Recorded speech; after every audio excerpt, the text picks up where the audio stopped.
हाँ, मैंने उससे कहा ऐसा करो। मैंने वहां से निकलते ही उसे सब कुछ साफ साफ बता दिया। किस किस्म के इंसान हैं आप? आप मेरे साथ ऐसा कैसे कर सकते हैं मामू, बताएं मुझे। बेटा, अगर मेरे पास कोई और रास्ता होता तो क्या मैं ऐसा करता? मुझे ऐसा करना पड़ा, मेरे पास कोई और चारा नहीं था। तुम्हारी अम्मी कमाल को नहीं अपनाने वाली। क्या मतलब है इसका? उन्होंने शुरू से ही तुमसे झूठ बोला है कादिर। वो कहती थी बस सर्जरी के लिए तुम्हें मना लूं मैं, और जब सर्जरी मुकम्मल हो जाएगी तो वो खामोशी से वापस अदाना चली जाएंगी। अगर वो इस तरह की हरकत ना करती तो हमारे बारे में कोई भी नहीं जानता। मेरी अम्मी मुझसे झूठ नहीं बोलेंगी।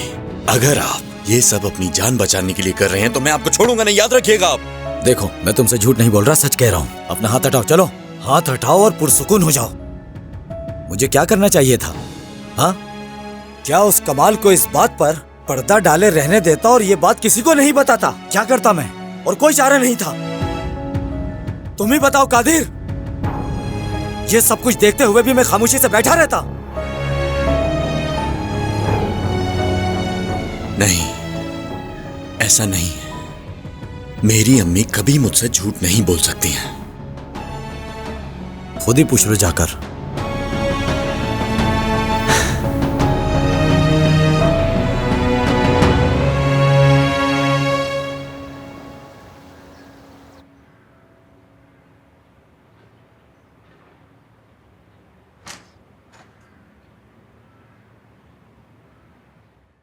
Aan Rishton Ki Pehchan, and if you want to watch more entertaining content, subscribe to Aan TV's YouTube channel. Thank you.